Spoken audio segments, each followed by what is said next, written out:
Hello and welcome to Commander Cody Podcast Live. So I'm going to be doing my videos live on Facebook. So if you like it, go over to my channel. You can find it by typing in Commander Cody Podcast Live. You can find me there. And then I'm also going to be posting it to my YouTube channel, which is Toilet Topics, which I do different kind of categories besides Star Wars. So if you like either of those or like any of my content, please go and like and subscribe. I hope you enjoy the episode. So episode 3, The Sin for the Mandalorian. So we get kind of the Mando heading back to the planet. We get a holo from Grief Karga saying, good job, you can just deliver the bounty straight to the client. You don't have to come to me first.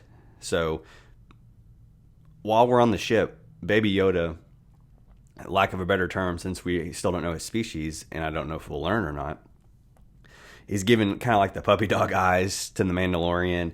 He's also kind of playing with things. And the Mandalorian says, hey, that's not a toy, kind of hearkening back to Empire Strikes Back when Luke is saying to Yoda before he knows that Yoda's the Grand Master, hey, this isn't a toy, don't play with it. So I thought that was really cool callback.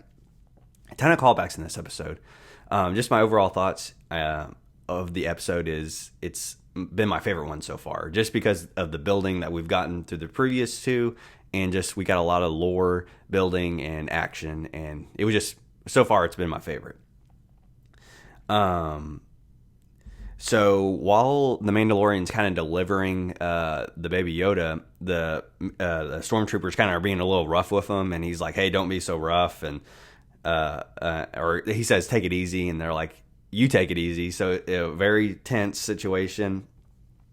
The client, Werner Herzog's character, was very pleased, that he was able to, retrieve the bounty. And the Mandalorian's like, how many, did you send after him? And, he's like, well, this was a very big target that we needed to get. So the client sent out a lot of these tracking fobs to many bounty hunters in the guild. And that will come in later in the review. When the client kind of delivers the Mandalorian his Beskar, the currency that he uses to make his armor, he uses that the milk guy container guy from Empire, the guy that you see running. I think he's wearing like an orange jumpsuit, and he's wearing like this, or he's holding a very big like white container type thing. So they brought that back. That was a really cool callback, and just these little Easter eggs. I mean, a lot of the casual Star Wars fans might not notice, but if you're a real hardcore fan, I'm sure there's even more that I don't notice. But it's just really cool that Jon Favreau and Dave Filoni, the main showrunners of the show, they're real into Star Wars and they have the lore. Dave Filoni, he directed the first episode. He actually, did all the Clone Wars with George Lucas. So he learned from the master. So I'm so happy that they got him to, go to live action, and hopefully that will create a bigger role for him, not only in this Mandalorian series, but hopefully in future movies and other future live action projects. So we kind of see Yoda kind of being carted off, and he's kind of crying, and you're just like, oh man. And you can just see, like, even though it's just a helmet, but just how the actor kind of like tilts his head or just kind of looks, and you can tell, like, under that mask, he's like, man, am I doing the right thing? I know I'm getting paid all this Beskar, and that's what we're trying to do. But it's just like, I can tell he feels really bad about it. He goes back to the blacksmith, and we kind of get to see a lot more of the Mandalorians, different armor. It was really cool. And she kind of makes it, and he's kind of telling the story. And she's like, oh, how did you get this? And I think he said he defeated the Mudhorn, I believe, was the creature that he fought in the previous episode that had the big horn, and Baby Yoda helped him. But he said it wasn't a noble kill. His enemy helped him, and he didn't know it was my enemy. So she was going to use that for his sigil, but his crest, but she didn't end up doing that. So she gave him a different weapon called Whistling Birds, which is a very cool weapon that we get to see full force later in the episode. So he didn't get a signet. And then he said they were talking about how the foundlings are the future. And ever since the Great Purge, they've been kind of underground and almost like hiding. Because earlier in the episode, the client, Werner Herzog's character, was like, how are you like the only Mandalorian? I don't know. He kind of almost insinuated it's very hard to find Mandalorians, but he almost kind of knew they were hiding. I don't know. It was kind of weird, like back and forth when they were talking when he was handing off Yoda, the baby Yoda.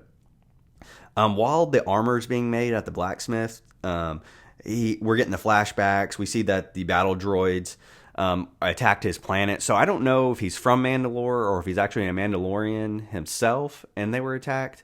We're going to get the Siege of Mandalore in the Clone Wars animated show. So it's very interesting. So I'm liking these like flashbacks, and he almost has like PTSD like from that attack, and that's why he hates droids.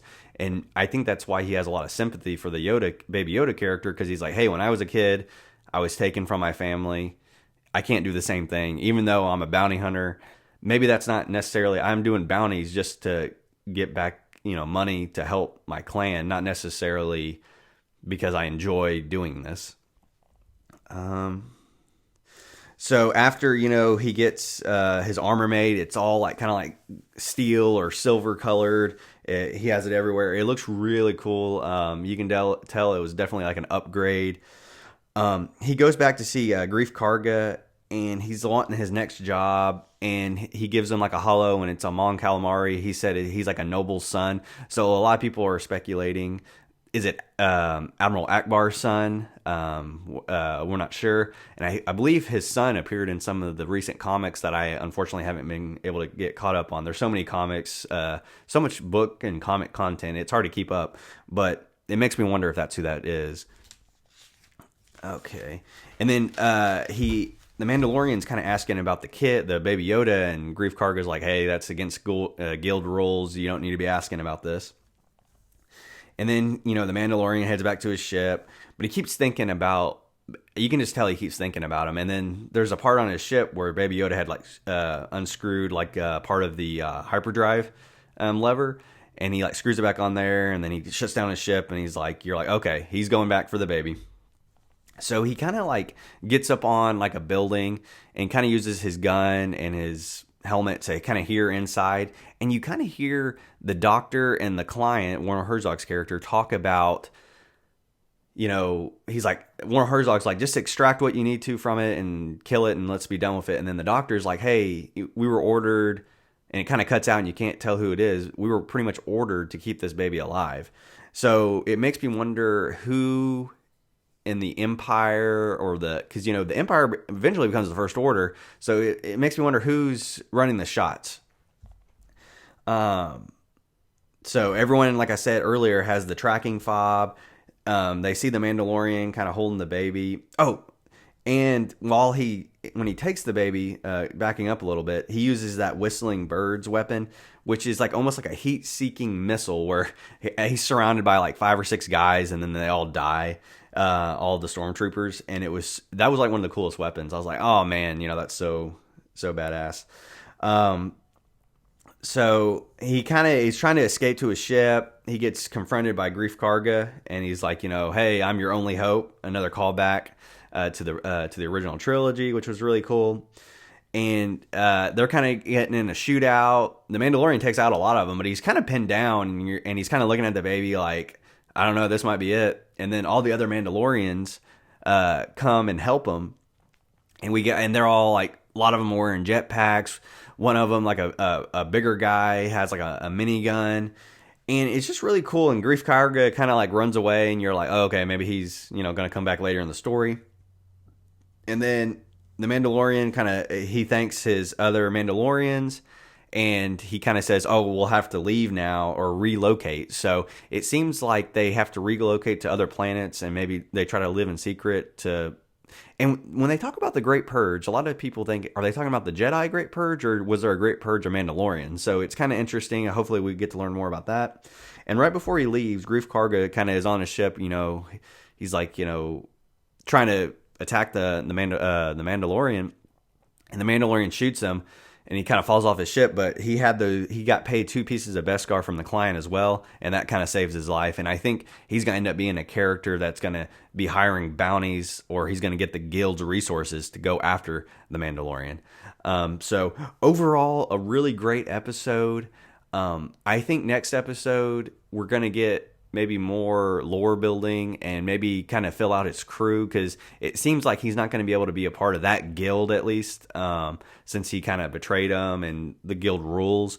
And not only is he going to have the guild after him, he's going to have like the remnants of the Empire, the Werner Herzog's character. They're going to be going after him.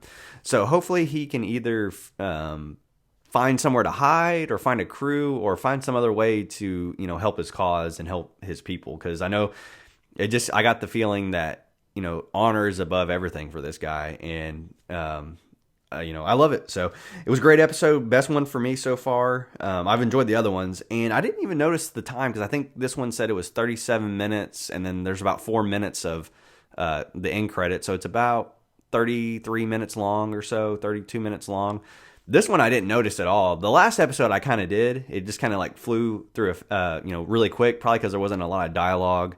But this one, I felt like the pacing was great, and I overall enjoyed it. So if you enjoyed this video, please like and share. Like I said, first goes live on Facebook, and then I put it over on my YouTube channel. So please like it, and until next time, peace out.